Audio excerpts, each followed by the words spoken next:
April from Spark Today, and welcome to this segment of Coffee with the Candidates. This morning I'm coming to you with State Senator Jimmy Hickey.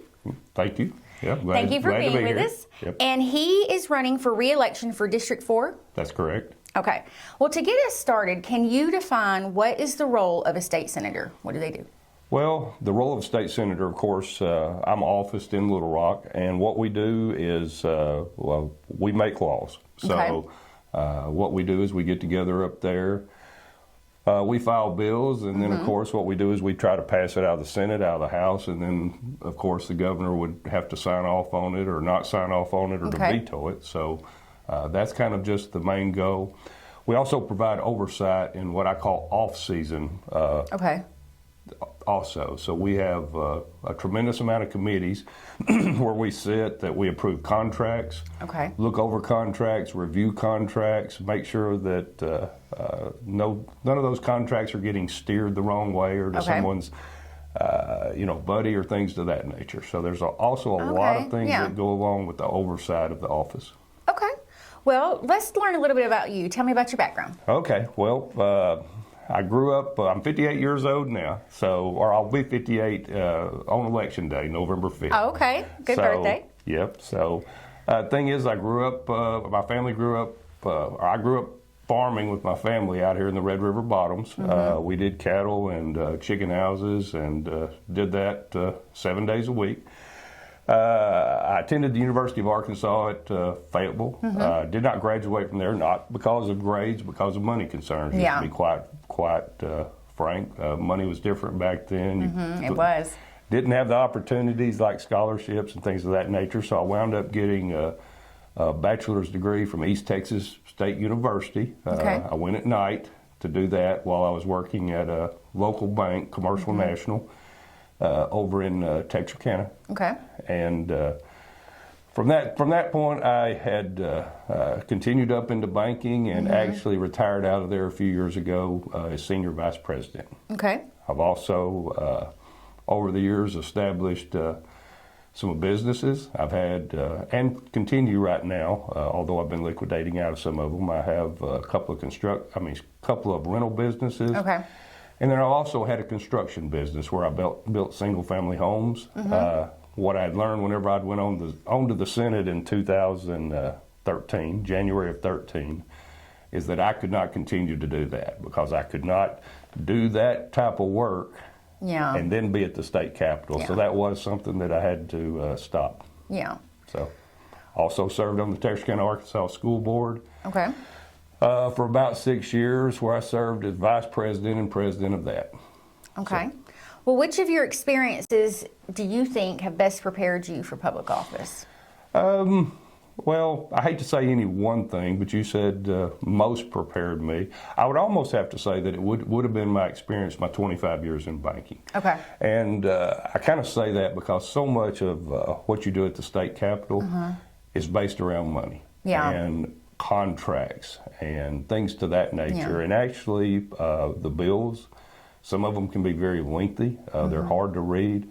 So, everybody likes to joke about bankers and their fine print. Actually, that's one of the things that's probably helped me most, with being able to study, look at the bills, and do amendments or whatever I need to do. Well, who or what inspired you to enter this election in the first place? You're talking about when I first ran for that Senate? And re-election as well. Well, I used to not tell everybody this, but I've started. So, of course, I went on in January of 2013. So there's a little story that goes with this, and I'm going to tell it here. So what I had done is I had retired from banking. As I said, I had those construction business and my rental businesses. And my whole intent, of course, was that I was going to build houses during the spring and summer, going to run our rental businesses. But then, at the end of the summer, I was going to make sure that I was done with my construction business because I like to hunt. So in other words, just was going to make a living doing that, try to just hunt. Well, the old saying about your plans are not always God's chokes me up a little. I'm sorry. That's okay. Or not, or not God's plans. This actually happened to me because with nobody ever talking to me, I was doing that. And when I was in my deer stand down on a place that I have, it was laid on me that I was supposed to run for the Arkansas Senate. Yeah. And here's the odd part about it. I had never even been to the Capitol. So after I did decide to do this, I had actually put it in my GPS to get to the Capitol because I had never been there. I didn't know what a session was. I didn't know what a state senator did. I didn't know anything about it. Quite frankly, I didn't want to do it. Yeah. I just knew that I was supposed to. Yeah. So I talked to my wife about it, finally started telling some people, and they said, well, you're crazy, Jimmy. You've never done this before. I said, look, I'm supposed to do it. Yeah. Never been there. We ran I won. I always hate to use the word I because everybody helps. Team. It's a team. So that's actually the way all that transpired, and that's how. So that influence actually for me come from God. Okay. Yep. Well, to help everyone get to know what you stand for a little bit better, are there any particular issues you're most concerned about with your office, your district, or even statewide? Well, that's kind of a broad question. As far my priorities always have to be for my district constituents. Okay. You know, they're who put me in office. Okay. However, being in a state office sometimes is even a little bit different. Yeah. It's a little bit different than a local office because I have to blend, you know, what is best for my district and then try to blend that with what's best for the state. Okay. We all want to do things for our district, get extra there. But you've also got to make sure that everything's structured the right way whenever you do stuff for your district so that your colleagues know that you're going to do that. Yeah. Because if you don't, you'll lose your credibility. So there's a little bit of that type of thing. As far as just locally, I'm very big, and it's very hard just in Southwest Arkansas. It's for job creation. Yeah. You hear that a lot. You know, sometimes too, it gets to be about as much about trying to bring new jobs in as it does trying to retain and maintain what you've got, unfortunately. You know, we're working on some things that, you know, hopefully will kind of transpire to, you know, help us to get more employment in this area because that's what we can build on and will help us, you know, take us into the future. Okay. Well, how do you plan to involve citizens in your decision making? Oh, that's always, I literally get, we could look at my email right now. I probably, without exaggeration, I have somewhere between 9,000 and 10,000 emails. They've almost got to the point that I can't. I give out my cell phone number to folks, and that's just something that I've really never kept private. They contact me all the time. So actually, that already happens. Okay. So sounds good. And this takes us really to our last question, what I like to call our fanciful question. If you were to receive $1 million grant to use however you wanted in your district, what would you do with it and why? Well, I guess the first thing is I'll answer that question. Unfortunately, $1 million nowadays. That is true. Does, for the things that I like to lean towards, doesn't go that far. So, you know, we could talk about $1 million or we could talk about something larger. Mine, of course, would always try to focus it towards things that would be recurring. Okay. You know, such as the workforce development or things to that nature, because, you know, there's a lot of projects out here that people want to do. Yeah. And they're good projects. But again, you know, in the end, you know, does it truly grow? You know, our economy here locally? So I would focus on things to that. Sustainable. Yes, that is a great word for that. All right. Well, that brings us to the end of our questions. Is there anything else you want voters to know before they head to the polls? Yes, I would appreciate your vote. Again, as you kind of heard me, that you've heard me say, you know, you actually sent me to the state capitol in January of 2013. I'd ran before then. The thing is I'd never been there at that point, and you put your trust in me. A lot of you knew me, and since I've been there, I've chaired multiple committees. My colleagues of the Senate also during COVID. I was a leader of the Senate that was elected to do that because they put that, you know, trust in me, and I try to do what's best for the district. Again, sometimes, you know, I do make sure that things are structured correctly, because again, as you heard within our conversation, I owe that credibility to the rest of the state. All right. Well, thank you so much for being with us. Thanks for having me. And that is this segment of Coffee with the Candidates.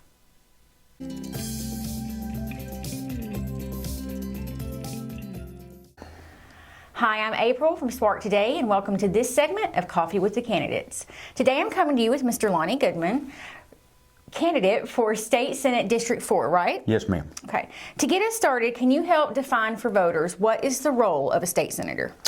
A state senator's main role is to stand between the regulatory body of the state and to write rules for the regulatory body to enforce, and to hold the state's regulatory bodies financially accountable. A lot of people do not know, but your state senator possesses the pen for a line item veto of every state budget. Okay. So it's a state senator's job to stand between the electorate and the government and to make sure there is transparency in that government.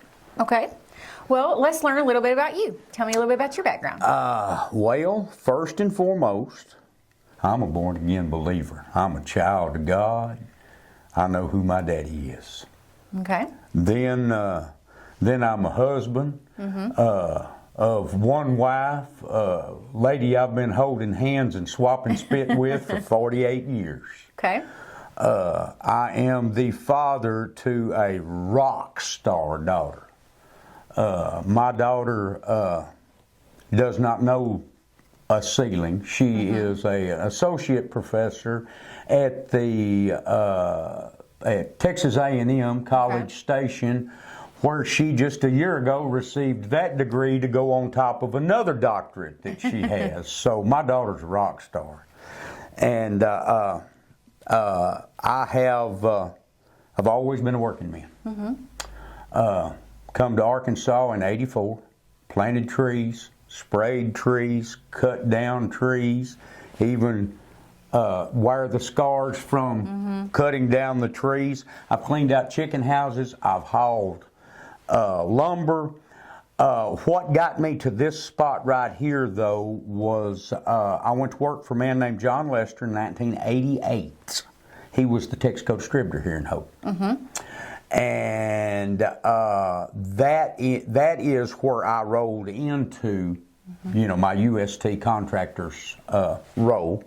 And I worked for him for a little over 10 years before the Department of Environmental Quality put him out of business. And then I took my education and credentials from working with him, and I parlayed that into a UST contracting business, which we have successfully run for over 20 years. Okay.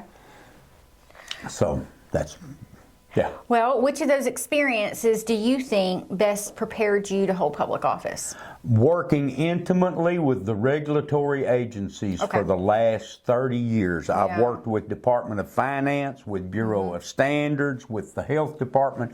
There is not a branch of government that the C-store regulated storage tank business does not touch. Okay.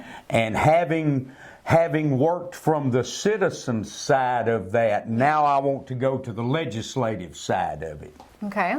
Well, who or what inspired you to enter this election? Well, that would be Mr. Larry Teague. He was the last senator from the 10th district, and when I called upon him for intervention with a regulatory agency, the Department of Environmental Quality, he informed me that he was term limited out, and that if I didn't like the way that things were run, I should run for public office. So I gathered up my signatures and I got on the ballot last time as an independent. Was unsuccessful at that bid, but was very successful at the same time. Yeah. And so therefore this time aligned with the Libertarian Party and am on the ballot as a Libertarian candidate. Okay. Should you be elected, are there any issues that you're most concerned about regarding either your district or statewide? Statewide transparency of government. Okay. Of my district, economic development and intervention in the substance abuse. Okay. That we have an epidemic of substance abuse, and that can only be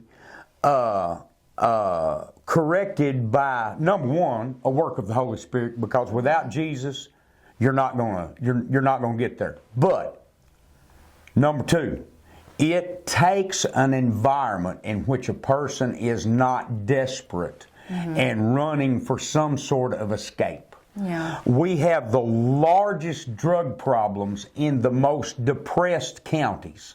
Unfortunately, those counties run across South Arkansas. Yeah.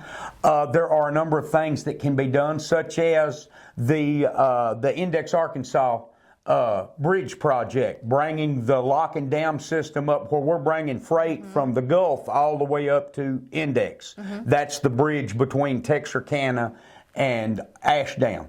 Now, you just stop and think for a minute. If we're bringing freight right there, what have we done for the economics of Southwest Arkansas? And number two would be to push for revitalization of the national park system. Albert Pike that was closed up, that took $20 million out of that local economy up there.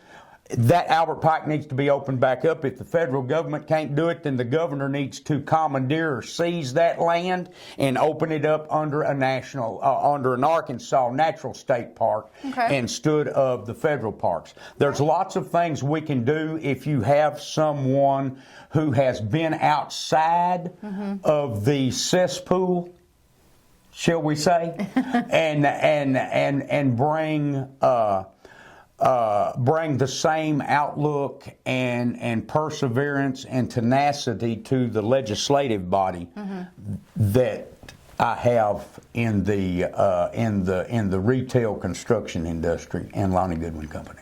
Okay. Well, how do you plan to involve citizens in your decision making? Well, I drive an old silver dually Ford truck. It's got red fenders on it now. It's the only one running around with red fenders on it. Okay. It will have a red tailgate and a red hood. If you see that truck anywhere today or whatever and you want to talk, stop me. I'll talk to anybody, anywhere, as long as you want to. We have our campaign website, which has rolled from a ministry website into a campaign website, which will roll into a political office website, in which all upcoming legislation is uploaded. The constituents have full comment availability to it if you want to do that from the privacy of your own home. If you don't, being a senator is a part-time job, and I'm the gas pump man in Southwest Arkansas. Okay. I plan on being around Southwest Arkansas, wherever you see that old truck. And it will be that old truck, and it will be identifiable. Okay. If you want to speak to your legislator, just step up. Okay. And that takes us to our last question, which we like to call our fanciful question. If you were to receive $1 million grant to use in your district in any way you want, what would you do with it and why? First and foremost, I would fund the Hempstead County RSAT program. Okay. Because in our county, I see next to, in the 4th district, but I live in Hempstead County, so this is Jerusalem, you know what I mean? And so in our county, there are two things that are the biggest drain on this county, and number one is economic development. We do not have enough economic development here. Number two is the drug problem that is caused by the lack of economic development. And so I would immediately fund the RSAT program, which takes nonviolent drug offenders or those who have some sort of substance problem, and you bring them into a treatment system where they are empowered with the tools that it takes to walk out a fully recovered, reconstructed life. I have heard people say, well, we need to rehabilitate. No, we don't. We need to reconstruct. Rehabilitate means to put back as it was. Well, as it was got you here. You need to be something new. And I believe it's 2 Corinthians 5:17 says, you are a new creation in Christ. Old things are passed away. And so that is my passion now, is accountability for everybody, no immunity for nothing. Everybody's accountable to the same regulation and law, to put into place the triggers and mechanisms by which we can increase the economic development here and increase the support for those who have fallen through the cracks of the drug problem and the escape of not only illegal but legal numbing substances. Yeah. Okay. Well, that takes us to the end of our questions. Before voters head to the polls, is there anything else you'd like them to know? Well, first and foremost, that this is all done out of my pocket and my wife's pocket. If elected, will take no salary from the state of Arkansas. All of that will be donated to the 501c3 trade, which is targeted to the things that we just discussed. Yeah. That you ask yourself if you want a godly government. If you want a godly government, you have to send godly people to government. And if the same old thing hasn't been working, it's time to try something new. And I'm not going to cost you nothing. So give me a shot for 4 years. Thank you. Thank you so much for being with us today. And that is this segment of Coffee with the Candidates.